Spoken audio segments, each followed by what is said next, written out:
हरे कृष्ण, राधे राधे। आज हम सुनने जा रहे हैं भादो मास महात्म्य का अध्याय नंबर 19। महाभारत युद्ध समाप्त होने के पश्चाताप धर्मराज युधिष्ठिर अपने भाइयों और द्रौपदी के साथ हिमालय की ओर गमन करने से पहले अनेक शंकाओं से ग्रसित थे। वह सोचते थे, मेरे पितामह भीष्म, आचार्य द्रोणा, गुरुपुत्र अश्वत्थामा, महान योद्धा कर्ण, जयवंद्र और असंख्य वीर इस युद्ध में मारे गए। इन सब के वध के कारण यदि मेरे ऊपर पाप का बोझ है तो उससे मुक्ति कैसे मिलेगी। इसी चिंता में युधिष्ठिर ने देवऋषि नारद को बुलवाया और उनसे प्रार्थना की कि हे मुनिवर, कृपया करके ऐसा उपाय बताइए जिससे मेरे पापों का नाश हो सके और पितरों की तृप्ति हो और अंत समय में मोक्ष की प्राप्ति हो। नारद मुनि ने शांत स्वर में कहा, हे धर्मराज सुनो, मैं तुम्हें भाद्रपद मास का महात्म्य सुनाता हूँ। यह मास अत्यंत पवित्र है। इसके पालन से राजाओं ने स्वर्ग पाया, साधारण मनुष्यों ने मोक्ष पाया और पापी भी पवित्र हो गए। आज मैं तुम्हें इस मास का 19वां अध्याय सुनाता हूँ, जिसमें एक धर्मनिष्ठ राजा की कथा है। प्राचीन समय में विदेह देश में रत्नसेन नामक राजा राज्य किया करता था। वह सत्यवती, धर्मनिष्ठ और प्रजावत्सल्य था। उसके राजमहल में वैभव की कोई कमी नहीं थी। स्वर्ण महलों की दीवारें, सुगंधित उद्यान, हाथियों और घोड़े के बड़े बड़े अस्तबल और विद्वानों से भरा दरबार। किंतु उसके जीवन में एक बड़ी कमी थी, वह निसंतान था। राजा और उसकी पत्नी रानी सुनन्या संतान के लिए हर उपाय करते थे। कभी तीर्थों में स्नान करते, कभी यज्ञ कराते, कभी संतों और ऋषियों की सेवा करते, फिर भी उन्हें संतान प्राप्त नहीं होती थी। समय बीतता गया। राजा रत्नसेन धीरे धीरे वृद्धावस्था की ओर बढ़ने लगे। रानी भी उदास रहती थी। रात को जब दोनों राजमहल की छत पर बैठते तो चांद को देखते हुए रानी की आंखों से आंसू बहते और वह कहती, हे राजन, यदि हमारा कोई पुत्र न हुआ तो हमारे पितरों का श्राद्ध कौन करेगा? हमारा वंश कौन बढ़ाएगा? क्या हमें इस राजवंश के अंतिम कड़ी हैं? राजा भी भारी मन से कहते थे, हे देवी, भाग्य के बिना कुछ भी नहीं होता, किंतु मुझे विश्वास है कि कभी न कभी भगवान हमारी जरूर सुनेंगे। एक दिन भाद्रपद मास का शुक्ल पक्ष आया। नगर में चारों ओर हरियाली, वर्षा का ठंडा जल और खेतों में लहराती फसलें थी। उसी दिन अचानक से देवऋषि नारद राजा के महल में पहुंचे। राजा ने उन्हें प्रणाम करके आसन दिया और कहा, हे देवऋषि नारद, आप ब्रह्मा जी के मानस पुत्र हैं। आप सब कुछ जानते हैं। कृपया करके हमारे दुख का अंत बताइए। तब श्री नारद जी ने तपस्या में लीन अपनी आंखें खोली और बोले, हे राजन, तुम्हें संतान न होने का कारण केवल भाग्य नहीं है, बल्कि पूर्व जन्म के कर्म भी है। परंतु इस जन्म में यदि तुम भाद्रपद मास के व्रत, विशेषकर कृष्ण जन्माष्टमी और एकादशी का पालन श्रद्धापूर्वक करोगे तो तुम्हें संतान सुख अवश्य मिलेगा। तब नारद जी बोले, हे राजन, इस मास में भगवान विष्णु की विशेष पूजा करनी चाहिए।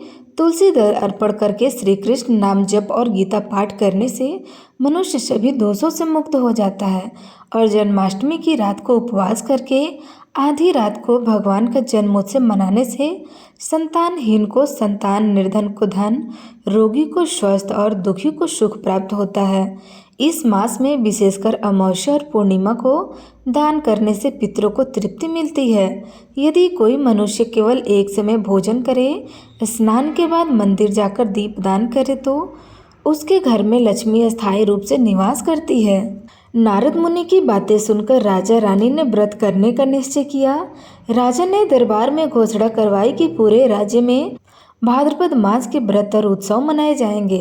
रानी ने व्रत रखा और हर दिन तुलसी के पौधे में जल चढ़ाया। जन्माष्टमी के दिन महल को फूलों से सजाया गया। हर गली, हर चौक पे दीपक जलाए गए। आधी रात को बालक कृष्ण की झांकी निकाली गई।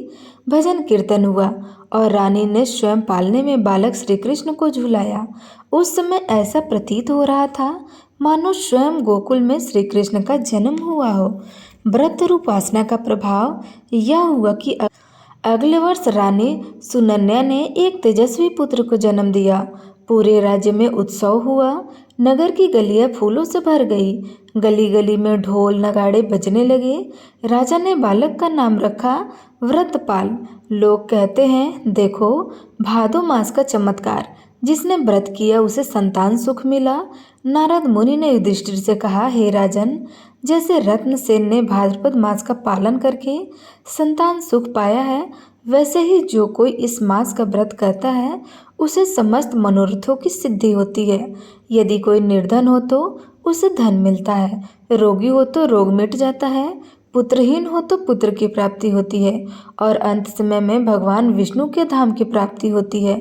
अतः तुम और तुम्हारे भाई भी इस मास में व्रत कर भगवान श्री कृष्ण की आराधना करो। तुम्हारे पाप भी धुल जाएंगे और आत्मा को शांति भी मिलेगी।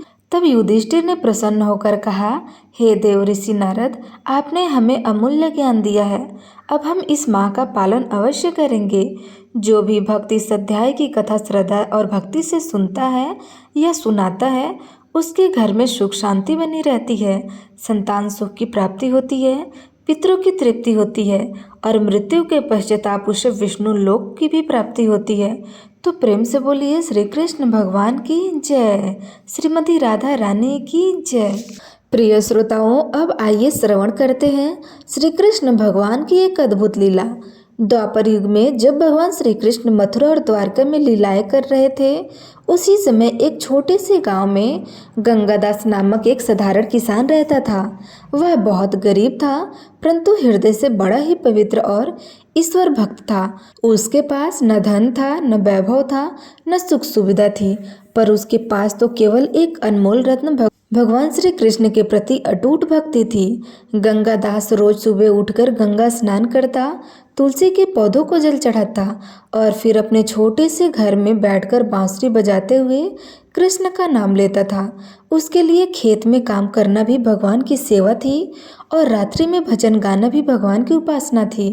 गांव के लोग उसका मजाक उड़ाते थे और वे कहते थे, यह गंगादास न खेत ठीक से जोतता है न व्यापार करता है, बस दिन रात कृष्ण कृष्ण जपता रहता है। क्या भगवान इसके घर आकर अन्न देंगे?